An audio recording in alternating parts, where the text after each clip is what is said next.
direct role in making this program possible, and hundreds more each year, our thanks and a warm welcome.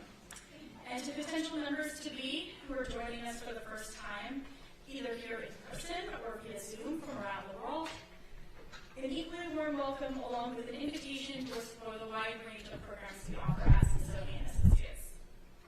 Before we get started, I'd like to go over some housekeeping. For those of you here in person, we kindly ask that you keep your masks on for the duration of the program. And we encourage you to share your experience tonight through a photo or a post on social media tonight, and be sure to tag Smithsonian Associates when you do. But remember that recording the whole program is not permitted, and please, if you'll be using your phone, do it with consideration for those around you and our on-stage guests. Now, it is my pleasure to introduce Dr. Monique Chisholm, the Smithsonian Undersecretary for Education.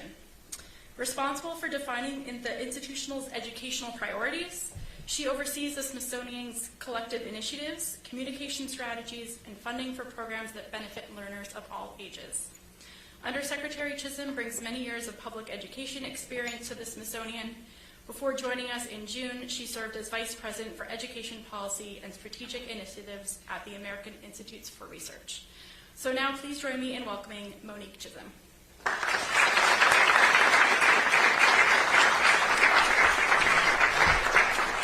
Good evening, and thank you, Lauren, for that wonderful introduction.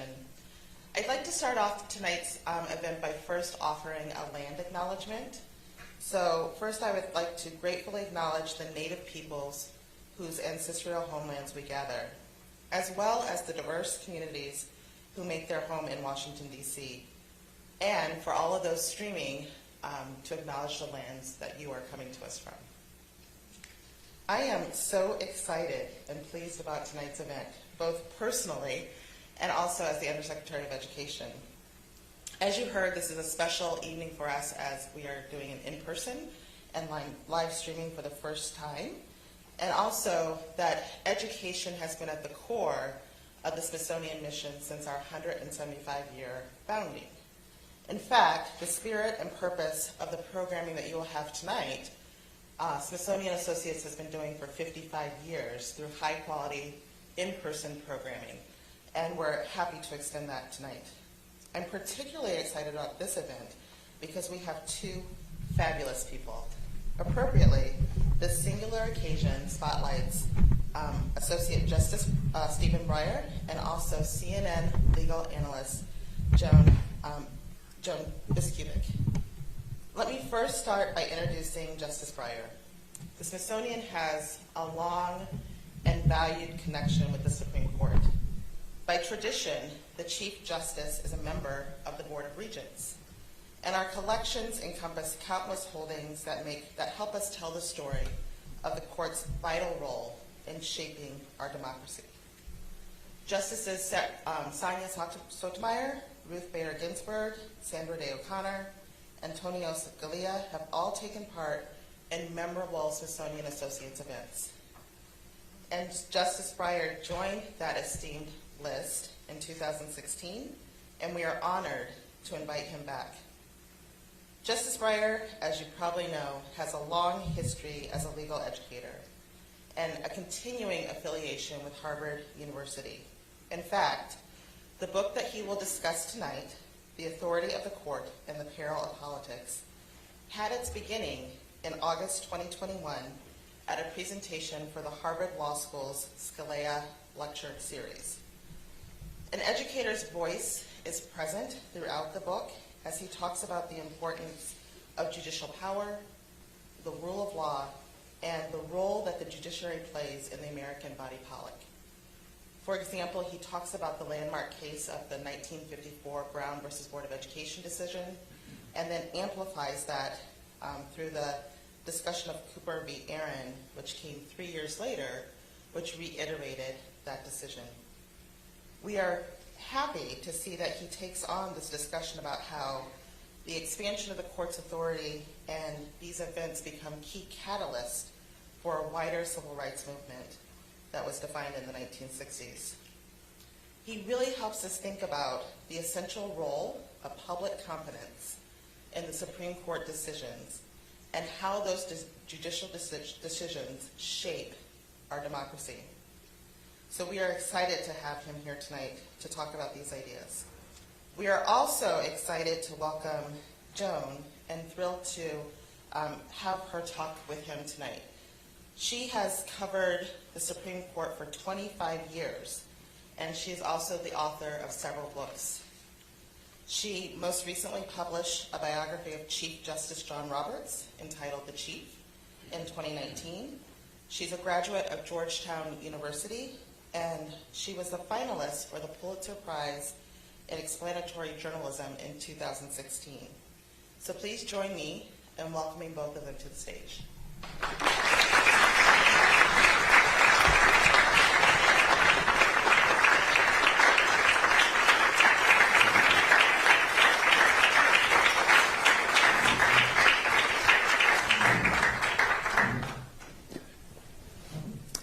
Thank you, Dr. Chisholm, and thanks also to Lauren Rosenberg, who was quite helpful in arranging all of this. This is the very first time you've been back in person at the Smithsonian, and I have to say you've got the added bonus that this is Justice Breyer's first in-person in Washington, D.C. He's already told me that I couldn't say in the world because he was up at the 92nd Street Y in person. So you have this extra special thing, and you also have something even better, because today was the first time that the press and the 8 justices, minus Justice Kavanaugh, were in the courtroom for oral arguments. And they hadn't been together on the bench to hear a case since March 4th, 2020. So this was quite a big day. And Joanna Breyer was there watching. Justice Kennedy was there, retired Justice Kennedy was there. Jane Roberts, the chief's wife, was there. How did it feel to you? It was very exciting for us to watch. What was it like for you? First, I want to thank you for inviting me to the Smithsonian and to everybody here. Second, I'll answer your question. How did it feel? It felt better. Did it feel like business as usual? Did you feel like you were able to get more out of the cases as they were arguing? I think it's better to be there. What we'd organized is that we had these telephones, a telephone, and we ask the lawyers questions on the phone, and we do it in turn. Now, the virtue of that is, since we knew we were each going to have a turn of 2 or 3 minutes, as you focus on the question and you focus on the answer. But and that's helpful. I mean, that's what you're supposed to do. But in addition, the negative part is it's less human. I mean, you can't really see what the people look like, how are they reacting. You can't pick up something that your colleague said so easily. What is this colleague, what does he or she think of what's going on? And when you're there in person, it's a more human thing, which is, there are enough things that make it not human, and so having one that makes it more human is a definite advantage. And I'd say that's what it was, a big improvement today. Could you pick up on any cues from your colleagues, even in the cases that were argued? One was a water rights case, and water rights was never so exciting as today. One was a water rights case, and the other was a criminal law case. And they were under the radar cases in terms of the law, but in terms of this opportunity, were you able to sort of sense where your colleagues were at in those cases, more than you would have the last 16 months? Well, maybe a little more, but I mean, one of my colleagues had an analogy with wild horses running around under the ground, and he might not have said that if he knew that was going to be the single question everybody would focus on. Right. It was actually a very good question. Right, and you picked up on it. You used it. No, Now, one thing I was going to ask is, before you go into oral arguments and before you go into your private conference, and they call their private meeting the conference, you always shake hands. Are you doing that in the COVID? No, we're rubbing elbows. You're not. Okay. I wondered about that.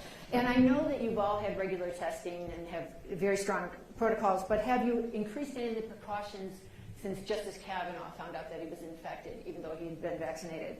For example, are you still eating together and keeping your masks up? Or tell me if you did anything differently once you found out about that. I don't think so, because we're tested continuously.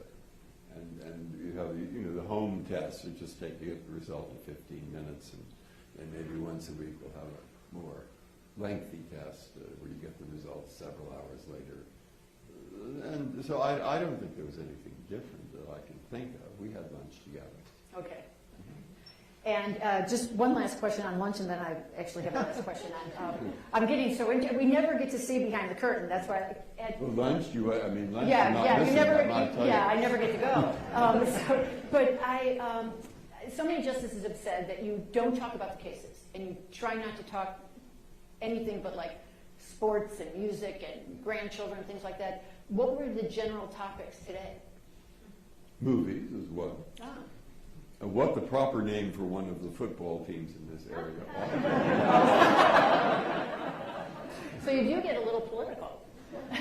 Well, I don't know if that was political, because I was amazed at the breadth of knowledge of the sort of weird nicknames of football teams across the United States of America, including those belonging to colleges I didn't know about, but I now know because of the football team. And, so it was an extensive conversation.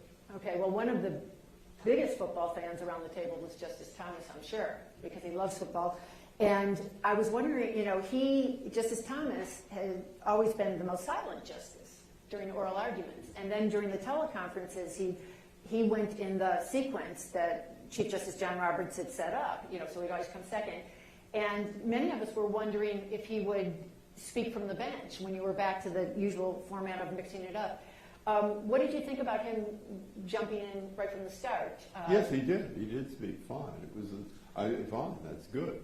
I've sat next to him for 27 years, and I know perfectly well he has very good questions, and he thinks they'll be answered because others will ask those questions, and sometimes they are, and sometimes they're not. So personally, I'm very glad that he did ask questions, and I imagine will continue to do so, and he's had plenty of chance to do that. He doesn't like to interrupt other people. Right, so it was good that there was a pause, and it seems like people were letting him go first today. Yes. Yeah. Okay, good. So I'd like to turn to the book, which I recommend to people, although I understand that it's practically like sold out everywhere, right? But people should still at least get on waiting lists. Yes, I guess it's sold out, or they're having a trucking crisis. Okay, but they'll get it to you. Yeah. So that's to you all who haven't gotten it yet. I have several questions for the justice, and then we also have several questions that have come in from the audience here tonight, and also people on Zoom. And I'm going to mix up some of the substantive ones with questions related to court culture, because as I said, it's always good to get a little peek inside.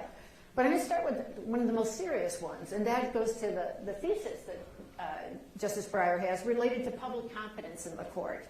And that has been a really important theme that you've had from the start, I think. Because I went back and watched some of your interviews related to your 2010 book, Making Our Democracy Work.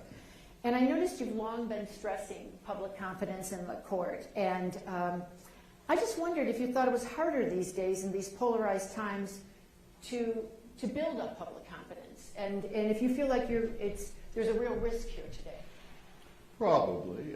If you look at the numbers in the polls and so forth, you see that one of the problems in the country is a lack of trust in public institutions. And when I was in grammar school, I think there was more trust. And you see that in the polls. And I don't see how a nation or any institution can work without a certain degree. The Supreme Court is in the hands of a majority of those in the Federalist Society who are here to repeal the 20th century. Union rights being slashed, women's rights are being taken away, the Voting Rights Act has been eviscerated, and you're talking like everything is fine, nothing's going on. We're not, you ask us to be calm. Why should we be calm when we're losing our rights, when these right-wing maniacs want to take away the... It's not acceptable. This is a crisis, and you're just going on like everything is fine. It's not. Our rights are being taken away. Do you remember the consumers? There are a lot of people here who have to hear Justice speak. There are a lot of people who losing their rights. That's enough. We don't want to hear from you. We didn't come here to hear. Well, there's freedom of speech. Now, you gave your speech. And I think that's fine. Okay, so just so the people But So people- we're going back to the other side. Right. Well, people, it says now is the time to retire Justice Breyer. So why don't we just jump to that? Why don't, that's always one of the most sensitive questions. I did not say that. But,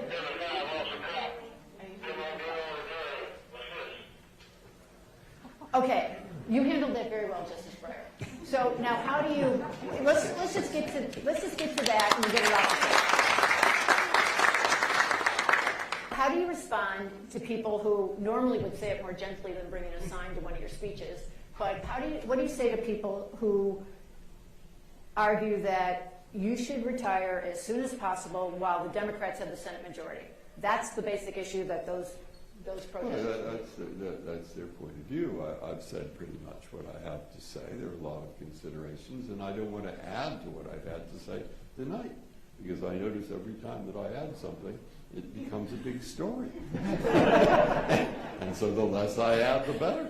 And I think I'm not from Pluto. I think I knew what this gentleman thought. And I think I have most of the considerations in mind, and I simply have to weigh them and think about them and decide when the proper time is. I've also said that I hope I don't die on the Supreme Court. And there we are. I'm going to, because that topic's on the table, I think I'll stick with that. And I'll just say, your predecessor, Harry Blackmun, in 1994, told the president in April of 94 that he'd be stepping down. And then before him, Byron White told the president in March that he'd be stepping down. And then I think John Paul Stevens also did the spring. Is there, now that we're into the term, do you think that kind of practice has been helpful to a president to know ahead of time? I've looked through the various practices, and the only reason I don't want to answer the question is simply because I don't want another headline because this is really about the book, and I'd like to stick to that. Do you think the court has added to the polarization that you are trying to step away from with some of its rulings? Of course, that's a very interesting question, because if you go back into history, you see many, many, many decisions that I personally, and a lot of the country, really disagree with. I mean, try Plessy versus Ferguson, for example. Try a lot of the Lochner kind of decisions. And that's always been true, in my opinion, like other people's opinions. I can easily find cases where I think they're very, very wrong. And the story I like, because it really made an emotional impression upon me, was when the Chief Justice of Ghana, I've said this many times, was in my office, and she is a woman who is trying to have greater emphasis on the courts and on civil rights and in democracy in Ghana. And she asked me a simple question: why do people do what you said? And that is what has led me into both history, because they didn't always, and also the need for trust, and also trying, and that's really why I'm doing it, to explain to people how the court works, what it does, what it works when it does well. And believe me, when it does well, there'll always be some people who think, even when it does well, that they're making very wrong decisions. So, the ultimate point that I wanted to get across, how do you develop this custom? How do you develop the habit of following the rule of law? Is that you must convince people who are not lawyers, who are not judges. Of course the judges think the rule of law is important. That's their job. And lawyers think about the same, at least when the judge is present. And the point, though, is that in this country, though people often forget it, of the 301 million people, 300 million are not judges. And they're the ones who have to understand why it's important to them, normally, to follow opinions that they disagree with. And Okay, that's so what I said to her. Let I me said, ask, yeah. let me ask you about something about that. And this gets to why, one of the people who just stood up at the sign said, how can you act like things will be okay when we're seeing so many divided rulings?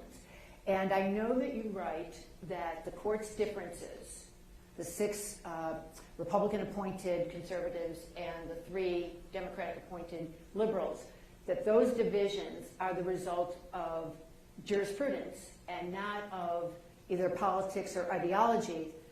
What do you say to people who come back to you and observe that there are so many cases that split that way? And it seems like some of your colleagues might be voting along lines that would be more political. What do you say to people who raise that issue? Like you, for example. Yeah. Okay. Well, let's go back a step. Let's go back a step. I don't say here, and indeed, if I say anything, it's the contrary. I don't say everything's going to be all right. I don't know if it will be all right. And I think that's true of every person in this room. We don't know. Are you more concerned We today? don't know. But the point that I want to make is the audience that I talk to about being all right are high school students, college students, law school students. And the thing that I point out, which I like very much, is I found a letter from George Washington who really said the same thing that Abraham Lincoln said in the Gettysburg Address. And what's that? Joanna said, each of my grandchildren who memorizes the Gettysburg Address will get $20. And some of them have. I don't know if every one of them has, but some of them have. And the point that I want made there is he starts out 77 years ago, our fathers, what did they do? They, on this continent, a new nation, conceived in liberty and dedicated to the proposition that all men are created equal. We are fighting a great war to see if this nation, or any nation, so conceived and so dedicated, can long endure. All right? Now, he doesn't know. This is an experiment, and that's what I found a letter of Washington saying the same thing. It's an experiment. And there were a lot of Europeans in 1789 who said it's a great theory of the Enlightenment, but it'll never work. It'll never work. And that's what we're up against. And what we're up against is to try to show, and we had a civil war, we had 80 years of slavery, of Reconstruction, it was just about slavery, and many more years of slavery before that. And we've had all kinds of things. And yet, basically, we've been able to show, well, it sort of worked. I mean, sort of. You see, and you have to be hesitant. You have to be hesitant. Because there isn't one person who knows. And all I can say is I think some trust in institutions is an important aspect of trying to get that experiment to continue. And I know the Smithsonian is now going to do this. It's so great that we have to teach those younger generations history and what our institutions do, and that they're part of it, and it belongs to them. So that's why I say, well, that's true. And that's what I'm trying to say. I get it. So let me ask you a specific question from something you wrote in the book.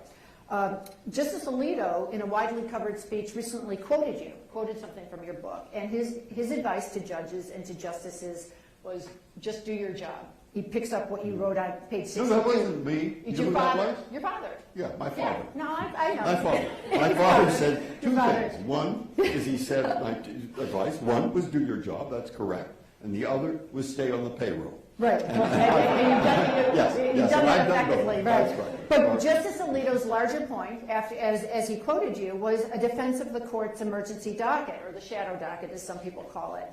And he was trying to say that when the justices issue these emergency orders, for example, on September 1st, when the majority let the Texas abortion ban go into effect, that really a lot of it is necessary and business as usual. He was defending the process.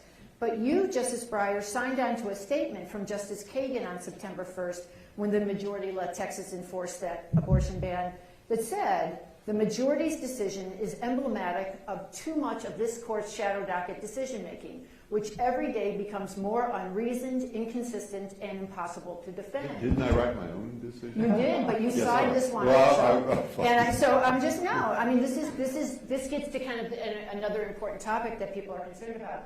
What do you think of Justice Alito's defense, and what did you think about the emergency order process that was getting impossible to defend? What did I think about that case? I thought it was wrong. That's why I not only wrote a dissent, but I signed other dissents. And what I think, Justice Alito, which I've read, is it is primarily an effort to explain what the emergency docket is and why you have to have quick decisions normally.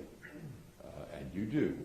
Basically, the emergency docket is a docket where someone who believes that the court will fully hear their case says, court, while we're writing the briefs, and while we're having the oral argument, and while you will decide, will you please issue an injunction stopping this or taking an injunction away and letting this go forward, and they give reasons. They mostly, in my experience, have involved death cases, I'm afraid to say. And somebody has a point, and he says, I want you to accept this, and in the meantime, will you please stop the execution? Now, more recently, it has involved cases that involve COVID. And so, and then it had also the case you just talked about. And so it's not always free of doubt by any means. It's not always clear what you should do. And in my opinion, what we should have done was we should have issued an injunction and stopped the Texas law from taking effect. But that did not command the majority. Now look, I grew up in San Francisco. I lived in Boston. And I've said this many times. And I've seen people disagree, but never to the extent that I've been here. And I first thought, oh my God. You mean on the court? I mean, not just on the court. A lot of people in the city of Washington, D.C. disagree, okay? And even in your newspapers, I noticed that they write about that, all right? So that's true. And my first thought was, as you know, because I've said it before, and I'll say it again, well, it's such a pity that everybody doesn't agree with me. Who, after all, am so reasonable. Then I began to have perhaps a more mature view. This is a big country. There are 301 million people, as I said. It has every race. It has every religion. It has every point of view imaginable. And those people, and my mother used to say that. Can I say this? I don't know. She used to say there's no view so crazy that there isn't somebody in this country who doesn't hold it. She didn't think they lived in San Francisco. She thought they lived in the southern part of the state, but don't tell anybody she said that. But the point is this. The point is this. It is a big country. And I read this 2 days ago in a very interesting article that compared to a lot of other countries, we are held together in part by this document. And so it's a nation of people who have long disagreed. And of course, like you, I have my own opinions, and I often write them, about what I think the law ought to be. And sometimes I do convince people, and sometimes I do not. Very well. They've agreed on a system for trying to live together and work out their differences. And all I am saying is that system is an experiment. It's one part of a larger experiment, and one of the problems of the country is not that the court is working perfectly. I hope that gentleman who had the flag has read the book. But look, one of the problems is, how do we continue to have a nation where people of different points of view can work together under the law. That's the point. That's Okay, the let me problem, ask you two follow-up not the questions on solution. that. Yeah. And because you're reluctant tonight, and I get that, but I'm thinking of things that you've said out loud in other forums. And one is your concern for those emergency orders and the line that you signed on to that it was impossible to defend, or getting impossible to defend. Do you think we might see more caution among the justices on the shadow docket, just because of some of these concerns that have been raised? I don't know other people's minds. I know my own. And I thought, as I said in that case, that particular case was wrongly decided. That isn't the only case, and I mention these just to try to put... do you think that Plessy v. Ferguson was correctly decided?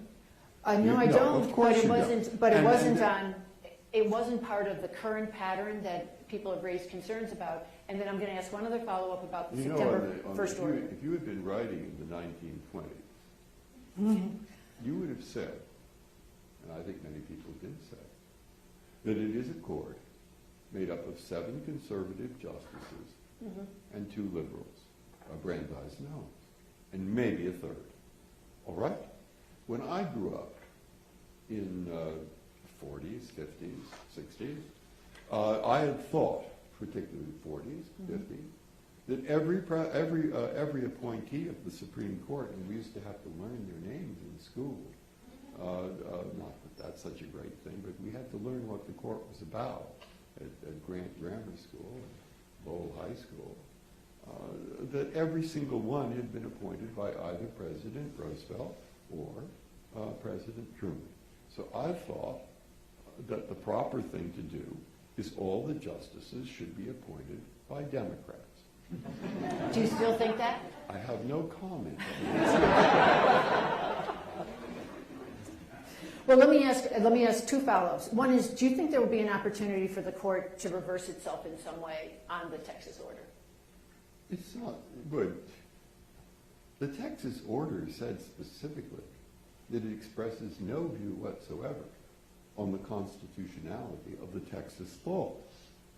The Texas case was whether we should take basically a decision of a lower court, which was whether certain defendants in the Texas case had an immunity from suit. That was a procedural issue. It was, but you were very concerned about what it would do to people in Texas. Yeah, well, Why was that? for reasons that are obvious. Well, no, I think they would like to know. Because there were a lot of women who believed they had a right to abortion and that this might discourage or prevent some from doing it. And that fits into the procedural law because one of the things you take into account is weighing the equities. That is to say, if you issue an injunction, who will it hurt and how much? And if you don't issue an injunction, who will it hurt and how much? And in my own view, it might hurt a large number of women, that's what I wrote, who wish to exercise their constitutional right to have the abortion. And on the other hand, I didn't think it was an enormous harm to Texas to postpone their law. Okay, but that wasn't the only question that is involved in deciding such a matter. But that was one question that I considered important. Now, the majority didn't even say whether I was right or wrong on that. But they did say that this is not about the merits of the technical decision. All right? Sorry, the merits of the Texas case. So that remains an issue that perhaps the court will decide. The lower courts are deciding it now. In your book, you refer to Roe v. Wade as a piece of evidence for how the court isn't as conservative as commentators often say. You talk about how, you say in your book, to counter the argument that the court has grown conservative, that the court has upheld Obamacare and that it has not struck down Roe v. Wade. Are you feeling as confident today about the future of Roe as you were when you wrote that? When I wrote that, I didn't know more than you know. about what was coming up from Texas. No, about how courts will decide. Normally we follow precedent. That's the normal thing that happens. It isn't 100%, and if it were 100%, you would never have had Brown versus Board of Education. So that's what I thought then, and that's what I think now. And what is that part? What you think now? I realize that you would like me to go into incredible detail in describing my views, or preferably other people's views, on a case that may come before us. And if there is one thing I am not supposed to do, it's that. Okay. I'm going to talk about 1994, when you came on the court. You were confirmed by a vote of 87-9. And the last confirmation we had of Justice Amy Coney Barrett was on a strict party line vote. What do you think it will take to return to a less partisan time in the confirmation process? First, remember this, that the confirmation process is a political process. Mm-hmm. I give a lot of reasons in that book, some, or one or two of which, but not all of which you have mentioned.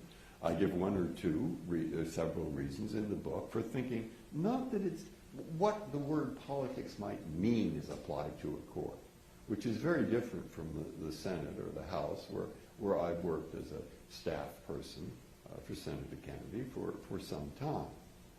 And one thing I learned there, I learned a lot of things in that period that I think have been important to me and have remained important to me. And one of the things that I learned is in my confirmation, or somebody else, do you want to give another speech? I'll tell you what I'll do. I'll stay here for 15 minutes after this is over, and you can say anything you'd like. How is that?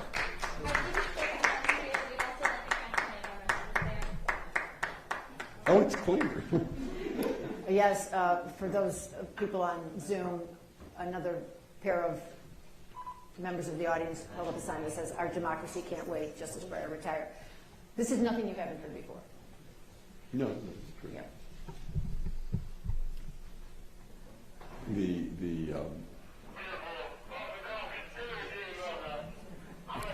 Do people recognize you on the street? No, not really. And I mean, some do, obviously, but I used to say not very often, but sometimes in Washington, sometimes in a restaurant, or somebody might. And then I said sometimes somebody will come up and ask a question. It's always the same question. Do they ever ask, "Are you going to retire?" No, not really. No, not really. What is the question they ask? Aren't you Justice Souter? Yeah. But they don't still do that. Justice Souter, who was appointed in 1990 by George H.W. Bush, retired in 2009. So do you think people are still saying that to you? Yeah. Wow. I appreciate your references to Justice Kennedy. Senator Kennedy. Justice Kennedy was in court today, but Senator Kennedy. You wanted the answer. No. The answer to that was this, that what I learned in the Senate that was relevant to your question is that senators and Congress, members of Congress, will by and large ask the questions that they believe their constituents want asked. And if in fact you don't want certain questions, if they're not sensitive to what their constituents want, they will not be senators or members of Congress for very long. And so what I say to the high school students, because this comes up, it's not, this kind of a question, I'd say, look, the thing is you are part of the decision-making process, or you soon will be, in this country. And so what I think is the strengths of the country, and what I think really that First Amendment is there for, and I learned this in the Senate too, listen to what other people say. So you might not convince them. Does that mean that you think that today's senators and the senators who, for example, blocked the confirmation of Merrick Garland back in 2016, which set a tone for the polarization that we're talking about a lot today, that senators were acting on what they believe their constituents wanted. Well, you'd have to ask them that question. I already said that I think senators who do not follow pretty much what their constituents want won't be there too long, but that's just my own opinion.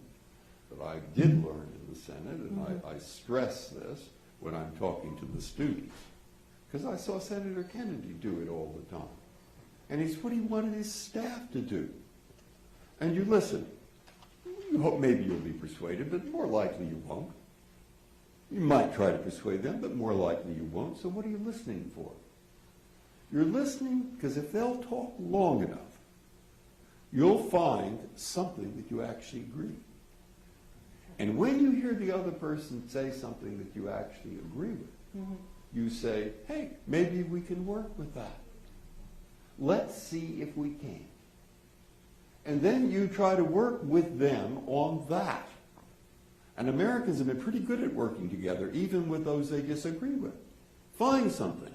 And then, by the way, you may get somewhere.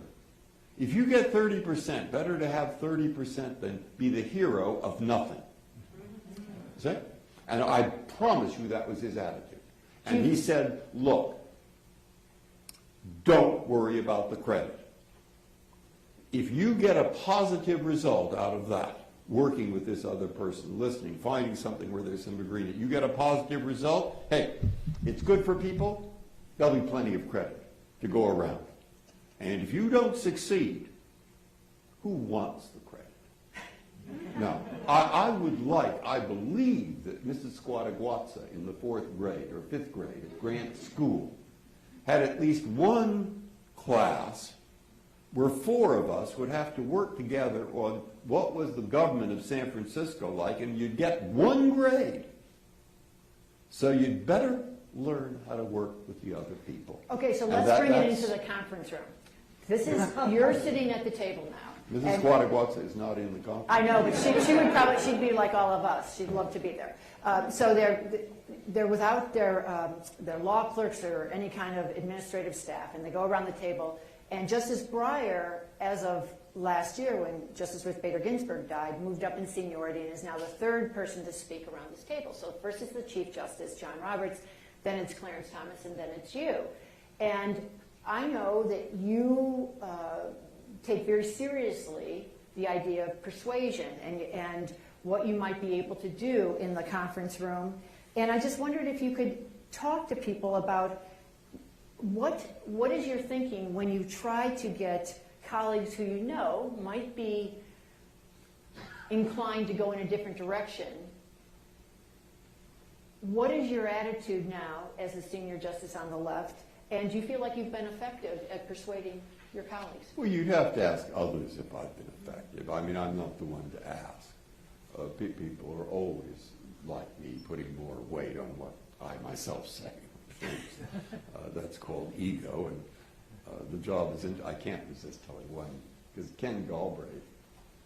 Oh, I know this story, but you can tell it. Ken Galbraith was appointed ambassador by Jack Kennedy to India, and he came back, he was up at Harvard, and somebody said, Ken, was that an interesting job? He said, interesting? He said it was fabulous. It was so interesting, I found I didn't think about myself for seconds at a time. Okay. So when we go back to the conference, being 3rd doesn't matter. I mean, that's not the issue of who's speaking 1st or 2nd or 3rd. There is discussion, and of course I know on some things where my colleagues will be thinking, and I know on other things I might be surprised, and on other things I might be sort of surprised, and I will not. Conference is not ha ha ha. I have a better argument than you. Well, you try that. The other person says ha ha ha. I have a better. He doesn't say ha ha ha, but neither of us do. But nonetheless, you see, it's not a contest who has the best argument. It is when it works well. And Nino Scalia thought that very rarely did it work well. He didn't. He thought the conference didn't work well. Yeah, that's why? correct. Because he did not get his way. No, But he didn't. No, because he thought people are too made up their minds when they come in. I didn't think that. Do you think I that thought the has opposite. changed at all since his time? Remember, No, he's gone in Not 2016. really, So you although, feel I mean, people I are don't know, going it in? may have done, but if it's maybe gone the other way, I mean, it's... People are coming in a little bit more set in their ways? No, you think? less, I think maybe less. But I don't know. I don't know. I do know that the conversation goes, nobody speaks twice till everybody's spoken once. That's a very good rule. For 11 years I was the junior justice, so I was last, and I thought it was an excellent rule. But then there's some back and forth. And the back and forth, it's 20 years, I mean, the back and forth works when you're paying attention to what the other person says and you work with what they say. Exactly what Senator Kennedy said. And that's, I've never heard a word, as I've often said, in that conference room that is raised in anger, a voice raised. It doesn't happen. And it doesn't happen that one person says one mean thing or even as a joke about another person. It is professional, serious, trying to get this case decided, and there we are. We won't always agree, but we agree more than you think. If you look back over the years, and certainly if you throw in the 8-to-1s or the 7-2s, you're way over 50% that are like unanimous. And the 5-4s used to be about 15%, 20%, sometimes a little more, but rarely, and not the same 5 and the same 4. And often, and I read this in the paper and find it very interesting, they would say, in an unusual combination.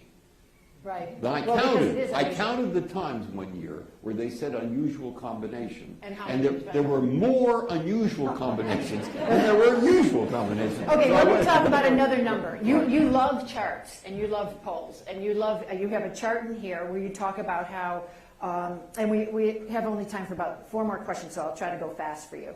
The court's approval rating was pretty steady, you noticed. You say, up around 62%.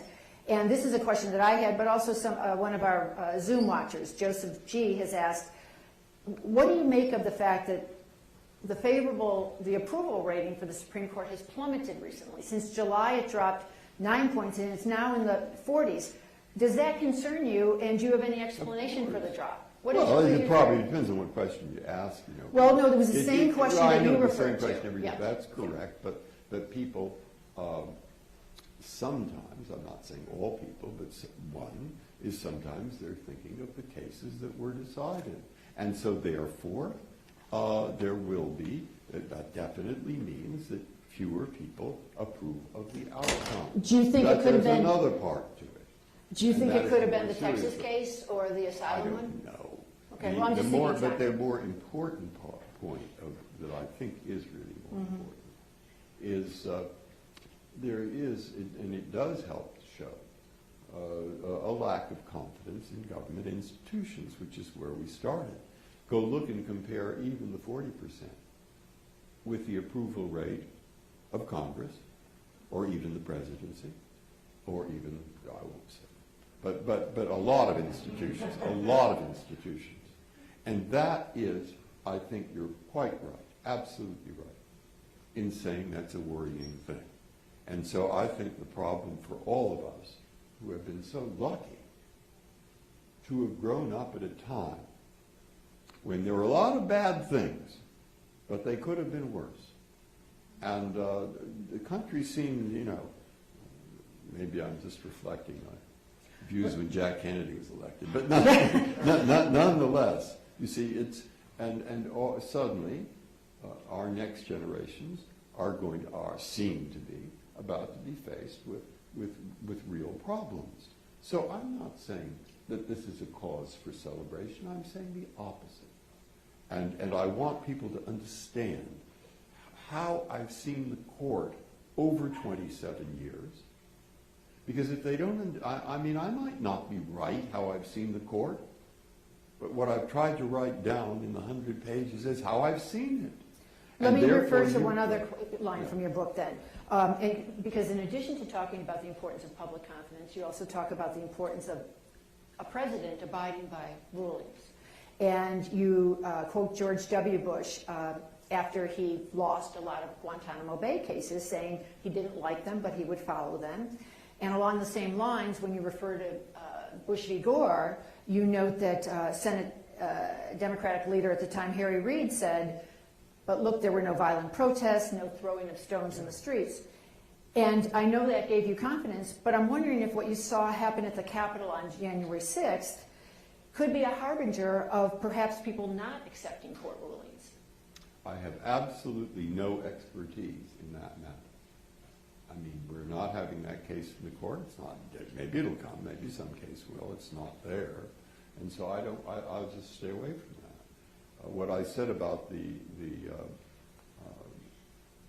what I said about the no stones in the street, I think is. I said, look, I dissented in Bush v. Gore. I didn't agree with it, and it affected a lot of Americans. And I think a lot of Americans thought it was a wrong decision. Maybe half, maybe a few more, but nonetheless, okay. But I heard Harry Reid say the most remarkable thing is they followed it. Now, they didn't have guns or riots or stone throwing. And I then I did the Stanford students I was talking to, and said, I know when I say that, at least 20%, maybe 30% of you are thinking, well, too bad there weren't a few riots. Too bad there weren't a few stones thrown and so forth. I said, before you come to that conclusion, I would like you to look on television or elsewhere of what happens in places and times in countries where they decide there are differences that way. Because the rule of law is not an absolute, and it is only one small part of this country's values embedded in this document, the Constitution, but it is an important part. And that's all I want them to do. It's called comparison. And I believe, though I'm biased, because I'm a judge, perhaps I'm biased, I don't think so, I believe that it is important for us to maintain that respect for a rule of law that ever since Andrew Jackson refused to carry out John Marshall's opinion saying northern Georgia belongs to Cherokees, but instead sent troops to evict the Cherokees, that we've made progress in that respect, and how to continue to make that progress and how not to retrogress is the question I raise. It isn't a question I can answer. I can have a few ideas about it, but they're certainly not gospel.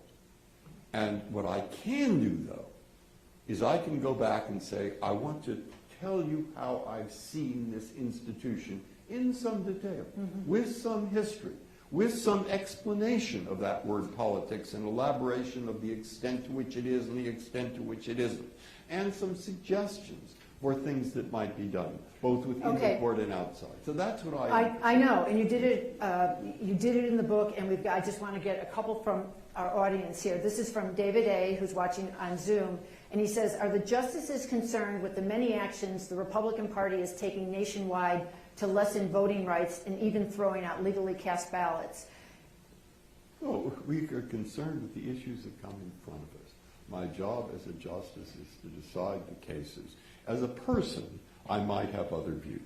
But unlike every other person in the United States, I am rather hesitant, somewhat, maybe not enough, to give my views on some of these other questions. But I will give my views on the cases that come before the court when I am deciding them and when I write my opinions. And that's the job. And that's I think it's important. Let me bring you back to one other thing you said about Senator Kennedy and experience in the legislative branch that also was echoed in some of the questions. I presume that your interest in criminal justice reform and sentencing was sparked during those years. Yeah. And as a justice, you've separated yourself from your colleagues with complaints about the capital punishment and how long inmates will languish on death row. But you've never said capital punishment should be considered unconstitutional. Do you think would you be moving closer to that? My goodness, John. When you say I complain, I don't complain. It's not my job to complain. I write opinions. And what I did on capital punishment is I wrote an opinion of a certain length, 46 pages. That's quite a lot for me. And I gave a number of reasons why I thought the court, again, should reconsider the question of whether capital punishment is constitutional.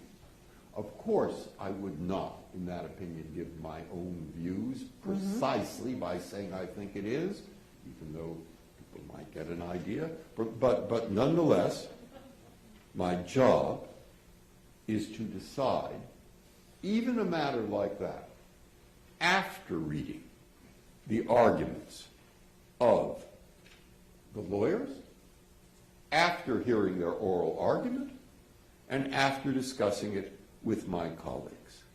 And that is an important point, because it is an honor, a great honor, and a privilege to be a member of the Supreme Court of the United States.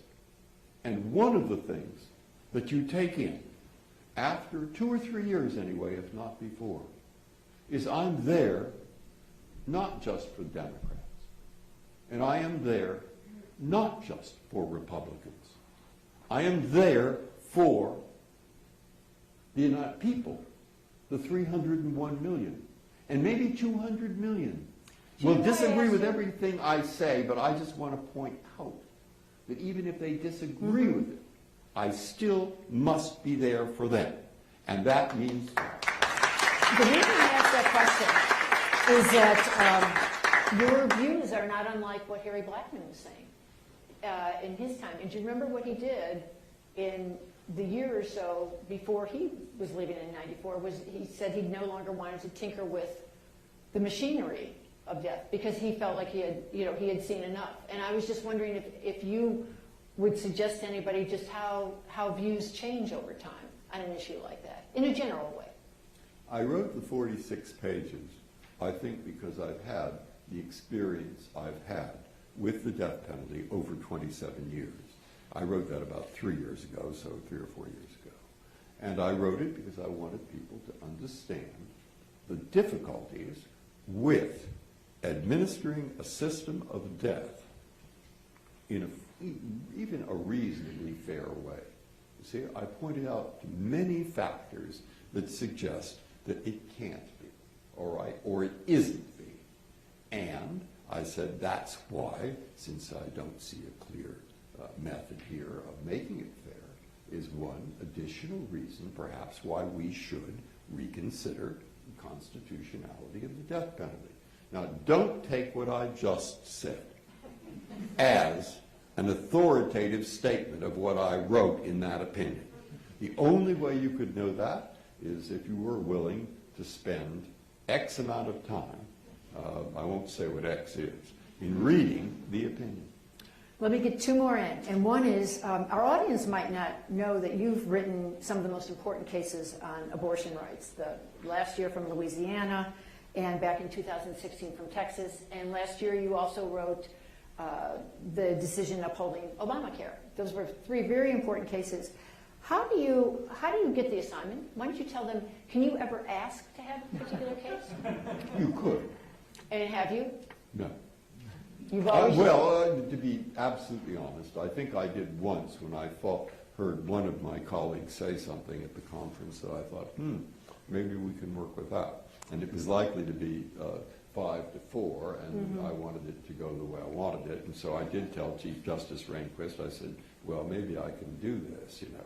But aside from that, I haven't. I once told him, I said, well, I've discovered how to get 5 people on a single result in this court. He fell for that. He said, what? I said, you start with 9.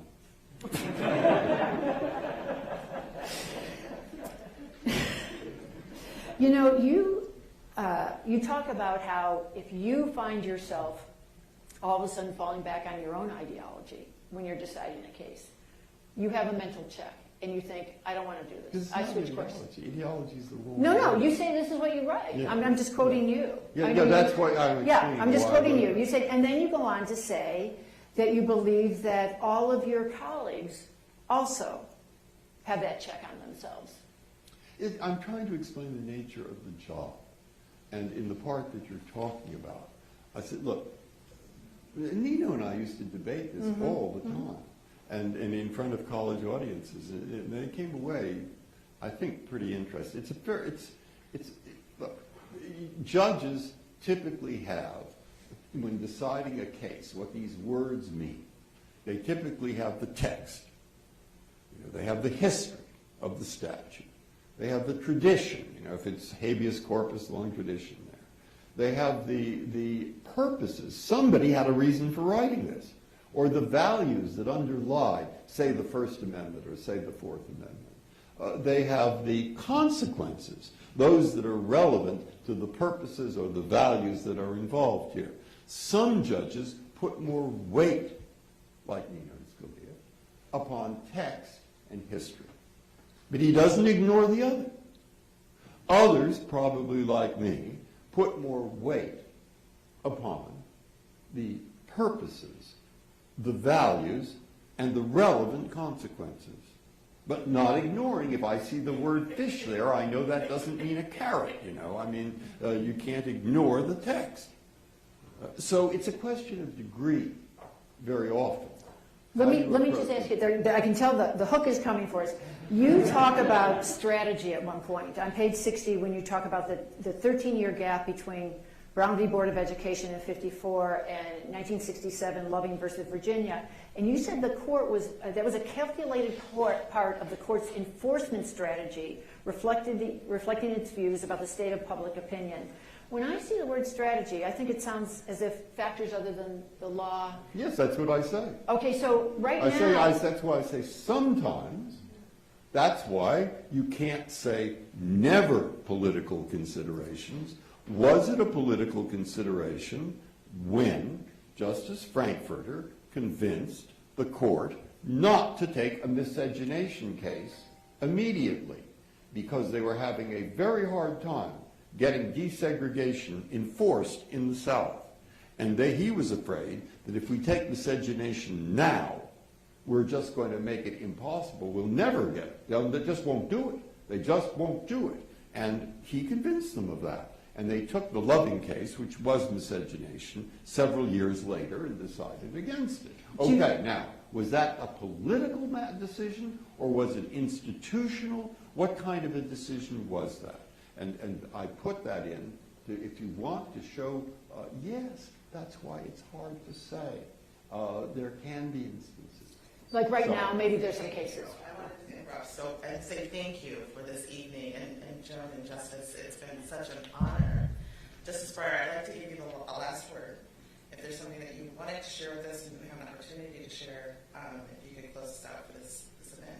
Well, I think the thing to share is everybody in this room, we see a problem. And Joan has brought it out. And it's pretty good that she's done that. I think it's great. And so we have a challenge. That's what it comes to. We have a challenge. And believe me, I feel that. And so does everybody around here. And we have a challenge, and the challenge can be very simply said, and that's why Joanna paid $20 to each of the grandchildren. The challenge is to show that this experiment continues to work and will continue to work. And of course it does. And if we put our minds to it, of course we can do it. Of course we can. And that's how I feel about it. And I think you brought that out very, very well, Joan, tonight. Thank you. Please join me